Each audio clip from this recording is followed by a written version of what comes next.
On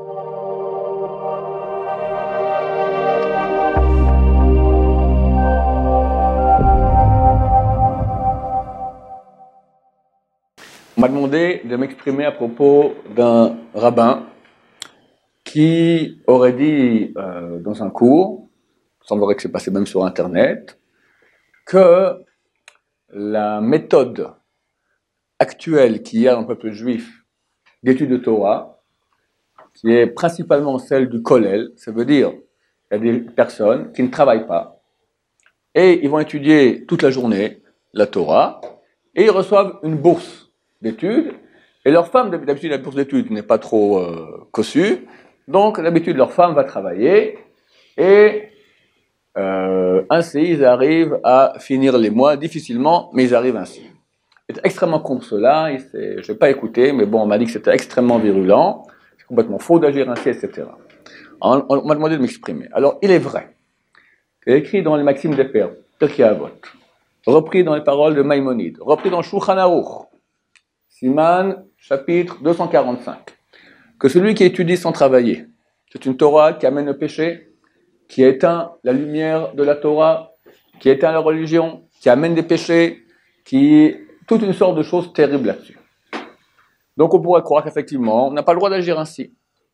Mais néanmoins, déjà le Beth Yosef lui-même, l'auteur du Shulchan Aruch, dans son... le Shulchan Aruch est un résumé du Beth Yosef, donc dans son grande œuvre Beth Yosef, il dit que bien que Maïmonide a tranché ainsi au Pirkei Avot, beaucoup de grands rabbins déjà médiévaux sont contre lui, pour la bonne et simple raison que si on va agir ainsi, il n'y aura plus de personnes au monde qui vont étudier la Torah, ou tellement peu que le peuple d'Israël va disparaître, à Dieu ne plaise. Parce que notre garantie de pérennité est l'étude de Torah. Sans ça, il n'y a plus de peuple juif. On voit que c'est sur ça que se bat le mal de façon la plus terrible, que ce soit durant toutes les périodes où les nations sont battues contre nous contre l'étude de Torah, que ce soit les anti-religieux qui se battent contre la Torah d'Israël, contre le monde des yeshivot, que ce soit à l'époque nazie, j'avais cité à l'époque un écrit de la Gestapo qui expliquait pourquoi il fallait empêcher surtout les juifs de sortir des régions conquises de l'Est, donc à forte concentration orthodoxe, parce que c'est là-bas qu'on étudie la Torah, et que si la Torah sort, alors ça sert à rien de tuer tous les juifs, ils vont de nouveau régénérer, etc. C'est la grande bataille. Donc, pour pouvoir garantir la pérennité du peuple juif, il est nécessaire qu'il y ait des juifs qui s'adonnent à l'étude de la Torah sans cesse, et la communauté va les soutenir au niveau financier. Le Bach, qui était 50 ans, un siècle, 50 ans après le Beth Yosef, va amener toutes les preuves. Le Beth Yosef a dit il y a beaucoup de preuves à cela, mais n'a pas tellement expliqué. Le Bach ramène toutes les preuves. Il amène des preuves du Talmud, des preuves de Rishonim, comme quoi effectivement c'est comme ça qu'il faut agir. C'est pas la façon idéale. La façon idéale que chacun a un petit métier pendant 1h30, 2 heures par jour, le reste du temps qu'il s'adonne à l'étude. Impossible.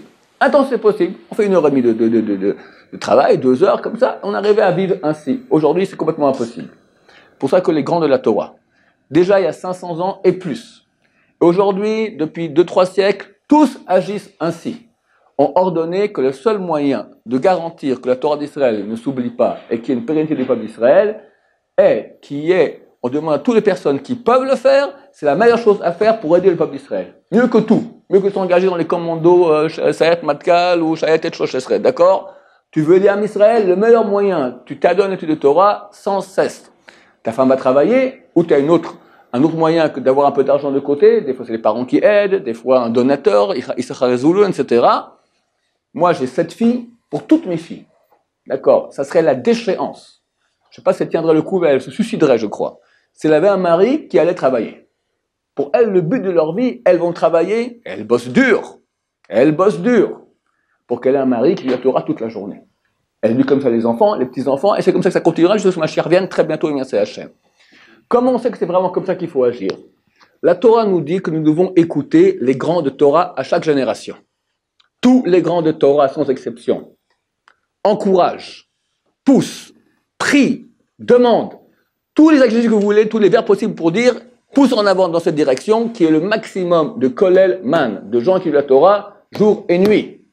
Dans le monde orthodoxe, les garçons étudient la Torah, puis du Chol jusqu'à l'âge de 12-13 ans, dès l'âge de 13 ans, terminé. Que Torah. Ni maths, ni anglais, ni histoire, ni rien du tout. Torah, Torah, Torah, Torah. Et après on se marie, tu continues. Torah, Torah, Torah. T'as raté, t'es pas capable, ok, sors travailler. Mais il est considéré dans le monde orthodoxe comme un raté. Parce que tu quittes l'unité des commandos pour aller dans les... comme ceux qui, dans les commandos, ils font des exercices très durs. Probablement, il y a une grande partie qui n'arrive pas. Ils ont raté. C'est ainsi que nous savons que nous devons agir. Pourquoi? Parce que les grands de la Torah ont dit cela. Tous les grands. Le Rav Yosef, le Rav Mesran Bashaoul, je parle du monde Sfarad. Dans le monde Ashkenaz, le Rav Shach, le Chazonish, le Stipler, le Rav Kanevski, le Rav... pardon? Le Rav Steinman. Tous. Il n'y a pas un qui dit pas ça. Le fils du Rav Yosef, le Rav David Yosef, d'accord, il a un des grands kolélim ici à Yerushalayim, Sfarad. Il va jour et nuit chercher de l'argent dans le monde entier. C'est un grand Talmid Chacham, il écrit des bouquins.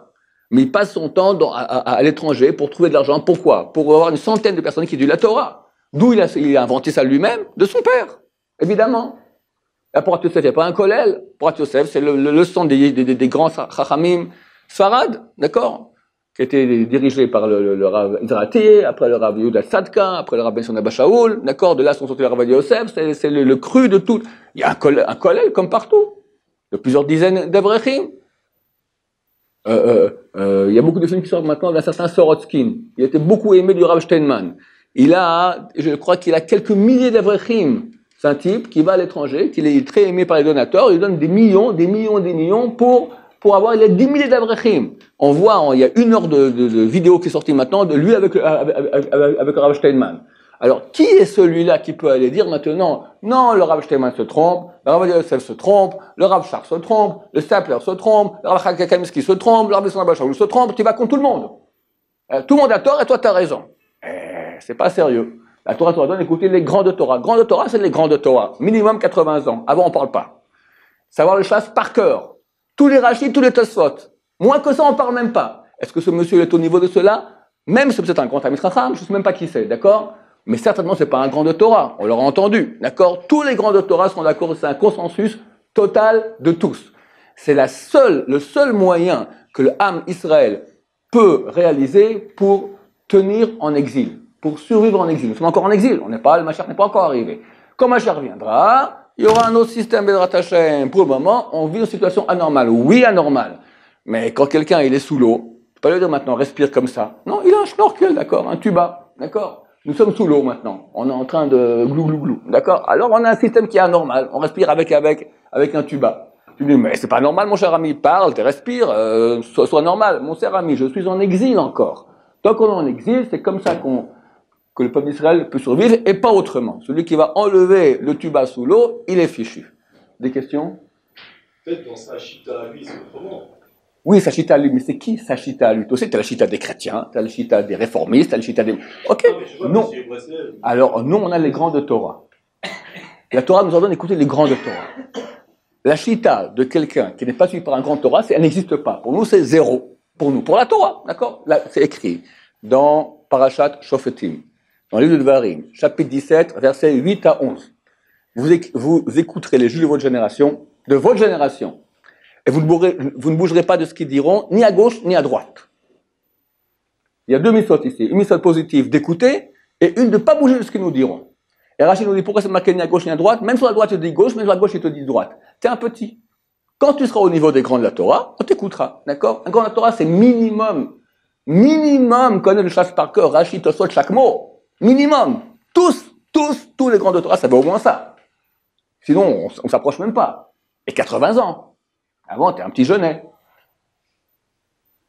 Alors, il y a un consensus de tous les grands. Donc, il n'y a pas de discussion là-dessus. Oui? Eh ben, ils n'ont pas de grands. C'est complètement faux. Le Rav Kook, c'est lui qui a fondé la Eda Haredit de Jérusalem. Eda Haredit. Noir. Black. Baruch Adonai, l'olam, amen va amen.